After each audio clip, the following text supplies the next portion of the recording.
Welcome back to Safiyya Traders Bookstore's weekly book introduction. This is Samil. This week we are going to introduce to our viewers, our audience, an imperative work, An Ordinary Man's Guide to Radicalism, Growing Up Muslim in India. An Ordinary Man's Guide to Radicalism, Growing Up Muslim in India, written by Neyaz Farooquee.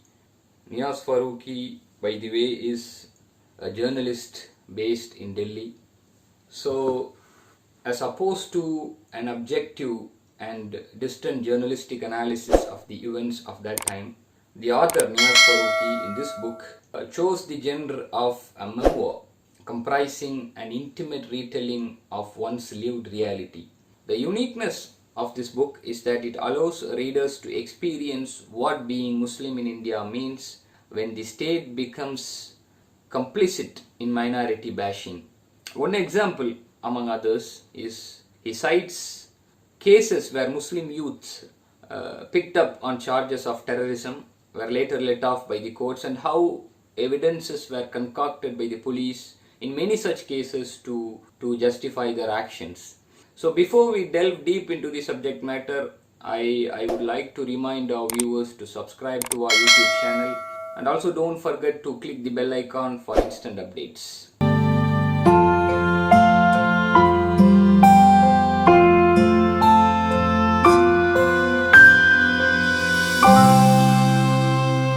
To be concise about the theme of the book, on September the 19th, 2008, on a tip-off, the special cell of Delhi police raided L-18 flat in a Muslim majority neighborhood of Batla House, New Delhi.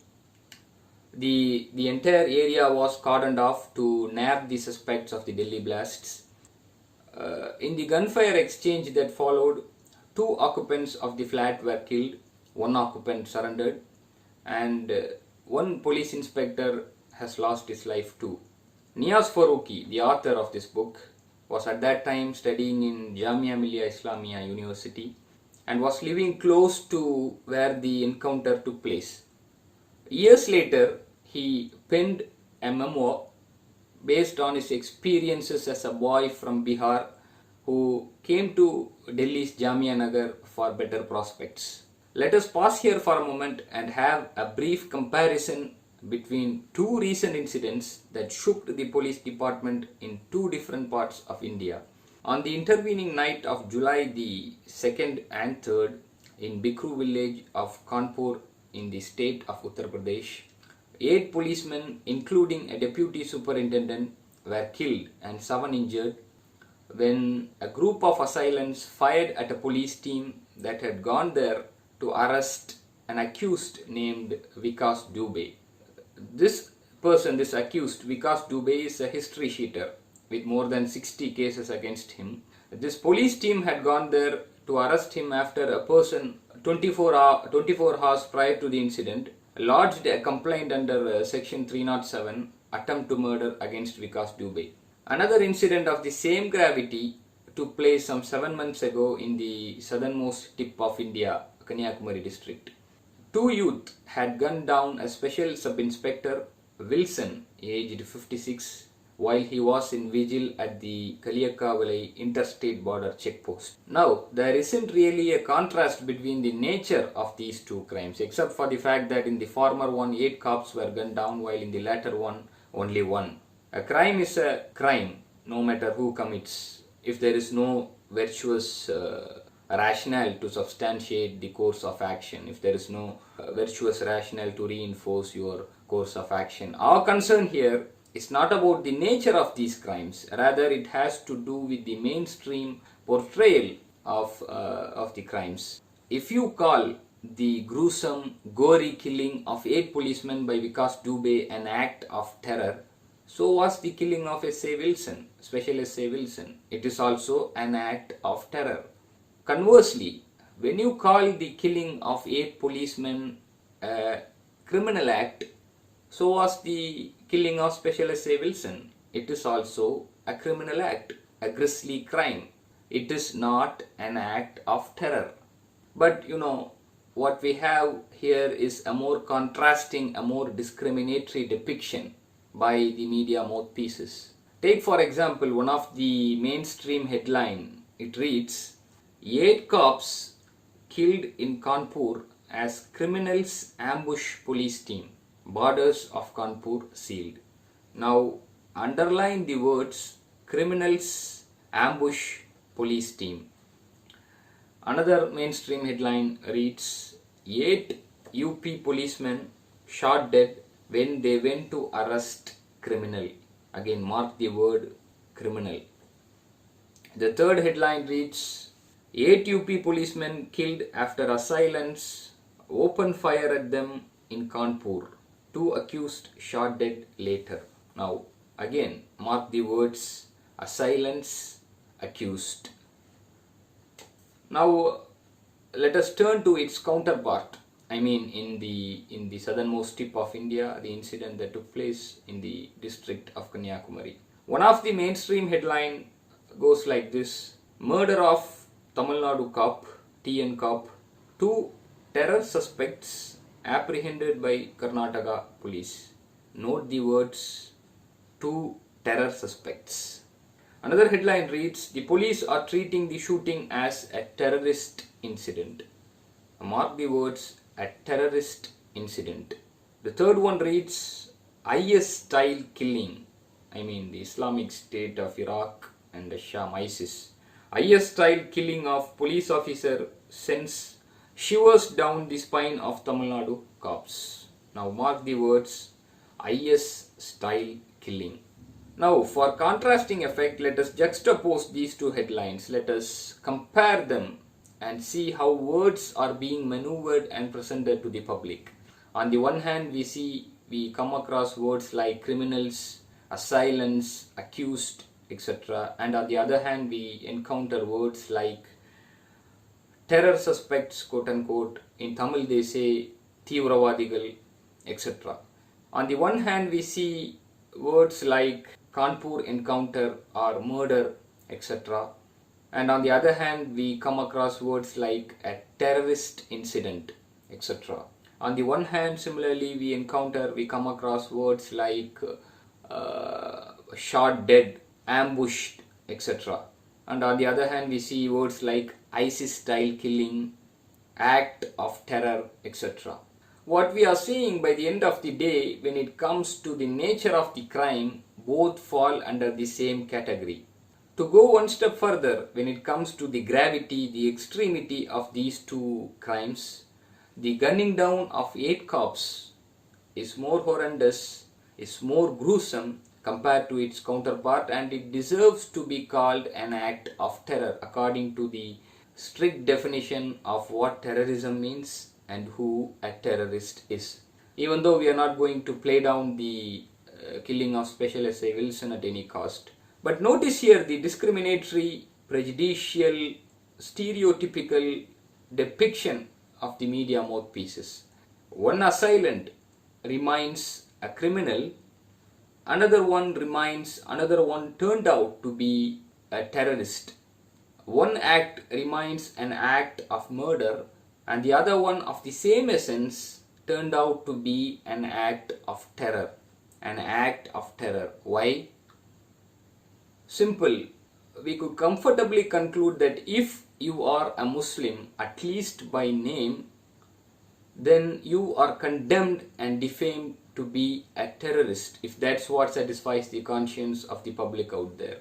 So here is where this book becomes an imperative, an essential read for anyone and everyone. An ordinary man's guide to radicalism, growing up Muslim in India. Let's turn to the subject matter now. How do you react when something like a police encounter happens in your locality? How do you react? And a few doors down, 2 men are killed, 2 of your neighbors who have been labeled terrorists.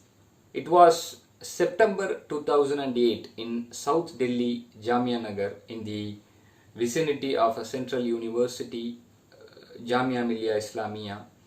An inspector of the Delhi police was killed, and this gave an unfortunate twist to the to the story and added credibility to the police version. Students were found to be anti-nationals. But the locals found the story hard to believe.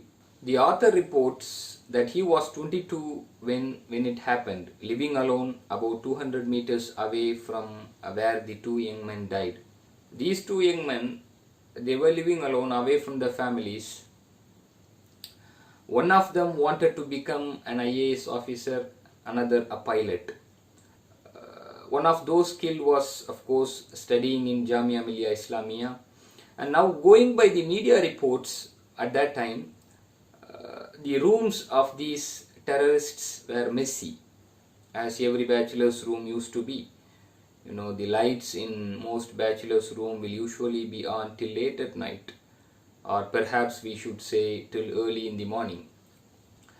They didn't open the door when the police knocked. No, we wouldn't have either. Would you prefer to open the door late at night when someone knocks at your door? Based on the stories of their activities, narrated mostly by anonymous sources, the newspapers confidently announced that these boys were indeed terrorists. It was too early to call, but the news reports betrayed no doubts about their culpability. The encounter followed within a week of the serial blasts that had claimed the lives of nearly 30 people. For a week after the blasts, the Delhi police has been raiding terror suspects or suspected terrorists and their hideouts, including in Jamia Nagar, and it was in the news all around. The author recounts that following the encounter, the local people around, they started asking questions. Now, why didn't the terrorists run away from Jamia Nagar? Why didn't they do so? The police, for their part, claimed that the terrorists were overconfident because they were disguised as normal human beings. In a single statement, they rendered everyone around as suspected a potential terrorist. Anyways, the police decoded these facts in a flash, just like experts in Bollywood movies, and the media conveyed this information to you and me, as you and me know that this is their job, and a nation's conscience was satisfied. But how would our conscience be satisfied? Not at all. Maybe we are not part of this nation, we should think for a moment. Or simply we as Muslims, we didn't matter. We should think for a moment. The author says that his conscience wasn't satisfied either. He was afraid, he was scared, he had his doubts. So did every young man in his locality. The speed at which the news reports and the authorities reached their conclusions should make us suspect there was something fishy, that there was something more to it than what you and I knew or were told. The author continues that the events of that September morning in 2008 changed the course of his life, literally as well as figuratively. With every passing day, the author says, between the police flip-flops and the media's hysterical reportage, it seems to the residents of Jamia Nagar that the intention, the aim of the encounter tale was to defame Jamia Nagar's Muslims, their colony and their university. No one appeared to have a doubt about it. The encounter was not the end of the matter. The police continued picking up students for their alleged links to the terrorists. The students, they were all scared, so much so, the author says, so much so that they literally stopped moving out after sunset. Who knew who was listening to your conversation and how they would interpret it. This is the dynamics at work then. Each one of them thought they could be next. The author in Delhi was thinking a lot about moving back home, but then he would remember the news that a few terrorists had run away from that building, escaped from that building. The author says he thought if he left, they would say that another one has run away, another one has escaped from that building. Soon after the encounter, the author says he happened to see inadvertently the cover of India Today magazine. It took him back in a flash to the darkness of previous days, because one of the article in that magazine quoted one of the arrested men that he would bomb a market even if his mother was there. It appeared to the author like a cooked up story, part of this frenzied, indiscriminate reporting in the aftermath of the encounter. Perhaps they were tortured into saying all this. The parents of the arrested men stated that they had not been allowed to meet their sons for days after their arrest. In fact, they didn't even know where their terrorist sons were being lodged and only saw them when they were presented in court. The parents said that they had been presented in scarves, even in the courtroom. They had been presented in scarves with their faces covered. It was only when the lawyer protested, these men were told to remove their scarves, and their parents saw their faces. Their faces were badly bruised.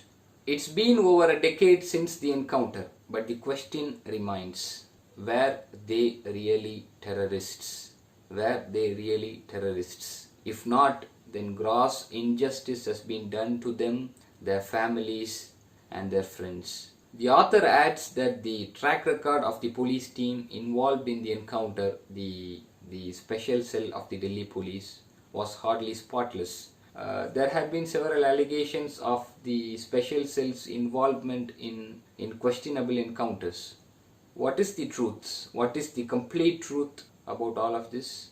The author is still a resident of Jamia Nagar and adds that even now, every so often, plainclothes policemen appeared in Jamia Nagar, driving cars with no number plates, often at midnight.